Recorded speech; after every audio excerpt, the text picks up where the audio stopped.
puisse être assez convaincant. Nous voulons présenter des résultats très convaincants et nous sommes sur la bonne voie. Nous sommes très confiants de la suite, mais pour l'instant, nous préférons aller au moins jusqu'à la fin de la campagne pour pouvoir tirer un bilan assez convaincant et dire que voilà comment se comporte la Sonacos. D'accord. Alors, votre objectif de 300 000 tonnes, c'est toujours d'actualité? C'est toujours d'actualité.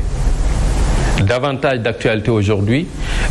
Quand l'on fait le tour des usines de la Sonacos aujourd'hui, là où on réceptionne l'arachide, on se dit même qu'on risque d'être submergé parce qu'on a assez d'arrivées. Et aujourd'hui, à l'état, au moment où je vous parle, rien qu'à Kaolack, sans parler des volumes qui sont déjà reçus dans nos silos et dans nos sécos, on a déjà 95 camions en attente. 95 camions, ça représente quoi par rapport à un objectif de 300 000 tonnes? Ça, c'est des attentes journalières, je vous dis. Ah. C'est des attentes journalières. L'attente ou bien la cadence que nous attendons de Kaolack, que Lindiane, c'est entre 1200 et 1500 tonnes par jour. Ça veut dire quoi? Ça veut dire que nous attendons chaque jour une arrivée de 1200 à 1500 tonnes rien qu'à cette usine. Et ça peut aller jusqu'à 1800. Si vous allez à Louga, aujourd'hui, ils ont atteint 900 tonnes par jour. Si vous allez voir le même scénario. Il y a à peu près 30 à 40 jusqu'à 50 camions qui sont en attente chaque jour. Si vous allez à Ziguinchor, c'est pareil. À Kolda, c'est pareil. À Idda Mouride, c'est pareil. À Sinthiou Malem, c'est pareil. Donc, à Diourbel aussi. Donc, on est assez confiant de l'évolution et nous remercions tous les collaborateurs de la Sonacos qui sont très engagés et vraiment très motivés, et sans compter aussi les saisonniers que nous venons de recruter qui nous accompagnent durant la campagne. Mais aussi, nous remercions les opérateurs qui sont nos partenaires dans ces opérations-là. Mais oui, mais dans les opérations, je rappelle bien que l'objectif, c'est 300 000 tonnes. Monsieur le DG. Fabrice, l'objectif reste 300 000 tonnes et nous nous sommes engagés, autant que l'a fait le Premier ministre, à dire que même au-delà des 300 000 tonnes, nous ne laisserons aucun producteur avec une production invendue s'il a l'intention de le vendre. Mais le problème dans cette histoire quand même, monsieur le DG de la Sonacos SA, c'est la production. Est-ce que vous avez une idée de combien elle est estimée? Alors, nous avons une idée de combien elle est estimée, parce que nous avons nos propres estimations. Nous avons fait deux travaux. L'un, c'est un travail de collecte de terrain avec nos propres agents. Avant le démarrage de la campagne et avant la saison des pluies, durant la saison des pluies, à la fin de la saison des pluies. Et nous avons pu faire une collecte d'informations avec nos agents de terrain qui nous a permis de faire un travail sur les surfaces emblavées, un travail de collecte sur les rendements attendus, ce qui nous a permis de pouvoir faire donc un calcul et dire que voilà ce que nous attendons dans chaque zone découpée, voilà ce que nous attendons en termes de volume. Au-delà de cela, nous avons travaillé aussi avec une firme qui s'appelle Tolbi, qui utilise l'intelligence artificielle et les données satellites pour faire une cartographie de la culture spécifique de l'arachide au Sénégal, pour savoir quelles sont les surfaces qui ont été emblavées et dans quelle région ça a été fait. De telle sorte qu'on pourra avoir ces données-là, faire un certain calcul et arriver à un chiffre. Mais ce sont nos chiffres. De la même façon. Quoi, c'est de la rétention de l'information que vous faites par rapport à ces chiffres. Vous les avez, vous pouvez nous les communiquer? Nous les avons, mais c'est de l'intelligence économique. Ça veut dire quoi, intelligence économique? Rétention de l'information, c'est ça? C'est de l'intelligence économique. Nous investissons dans de l'information que nous exploitons en termes d'avantages compétitifs ou bien avantages opérationnels. Mais vous n'êtes pas capable de nous dire que les estimations de la présente campagne, c'est-à-dire de la production de cette année... À vous, non. Mais ce n'est pas meilleur que l'année dernière où on a eu des chiffres records, plus de 1 800 000 tonnes, près, aux environs.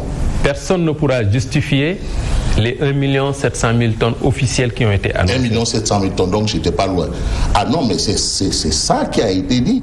Et aujourd'hui, vous voulez nous dire que c'est mieux que ça? Je ne dis pas que c'est mieux, je ne dis pas que c'est pire. Je vous dis que nous avons nos chiffres auxquels nous croyons parce qu'on a fait un travail scientifique très poussé là-dessus.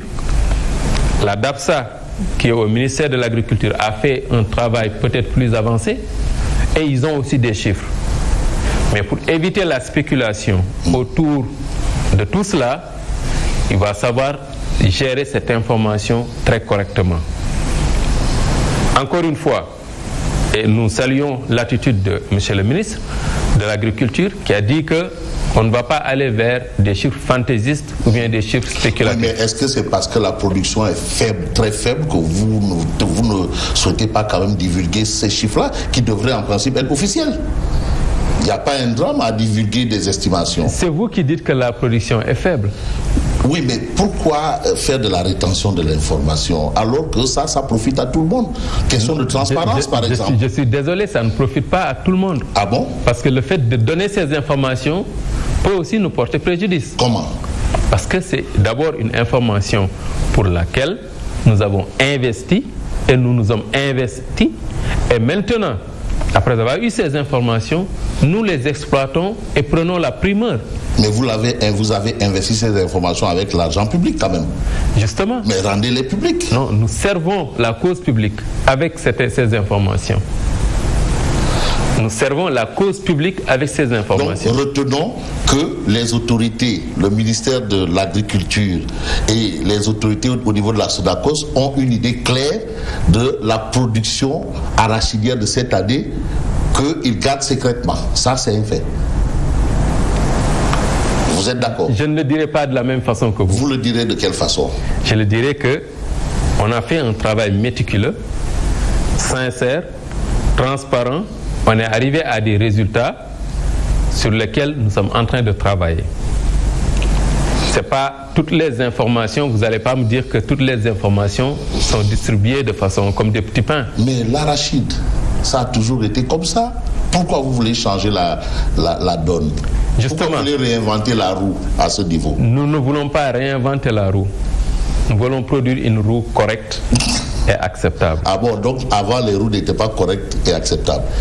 1 700 000 tonnes de l'année dernière, c'était du charabia. On attend toujours de voir qui peut justifier correctement ou bien de façon même acceptable comment ces 1 700 000 ont été produites ou consommées. On n'a toujours pas de justification. Comment ça? Mais c'est officiel. C'est à vous de me dire. Non, c'est officiel. C'est officiel. C'est les chiffres de l'État du Sénégal. Justement, si vous revenez juste quelques mois auparavant, l'État du Sénégal est venu nous dire que le niveau d'endettement qui a été rendu public officiel, c'est fait avec des chiffres truqués. Oui, mais c'est une forme de politisation aussi. On peut indexer la, la politisation. Je ne rentre pas dedans. Non, c'est vous qui avez soulevé ce lièvre. Non, c'est vous qui avez interprété et qualifié de politisation. Oui, mais vous aviez aussi levé un lièvre qui quand même me permet de sous-entendre que vous glissez sur un terrain. C'est pas mon terrain. Je ne peux pas glisser dedans. Oui. Mais c'est vous qui avez qualifié. Vous êtes libre de qualifier. Oui. C'est pas mon cas. Moi, ce que je dis, je parle de faits. Les faits, c'est quoi? C'est qu'on est sorti, on a présenté, et il faut saluer aussi le courage de ce gouvernement à venir dire, on a fait un audit, voilà ce que nous avons vu. On nous avait dit ceci, nous avons vu que c'est cela, et voilà. Ils pouvaient continuer à cacher et attirer des investissements de façon malhonnête. Ils ne l'ont pas fait. D'accord. De la même façon, le ministre de l'Agriculture aussi emprunte le même chemin. Et de la même façon, la Sonacos emprunte le même chemin. C'est-à-dire la rétention de l'information.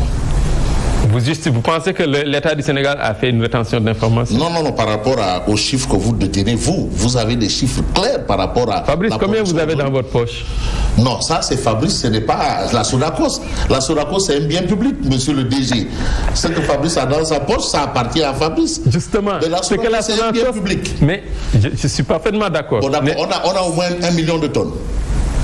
Je ne peux pas répondre à cette question aujourd'hui. Vous allez répondre à cette question quand? Quand nous serons dans les dispositions de partager ces informations. D'accord. Mais on va retenir quand même que on revient sur un sujet que nous avions évoqué au départ. La Sonacos se comporte bien à l'entame, à 10, 15, 20 jours du démarrage de la campagne.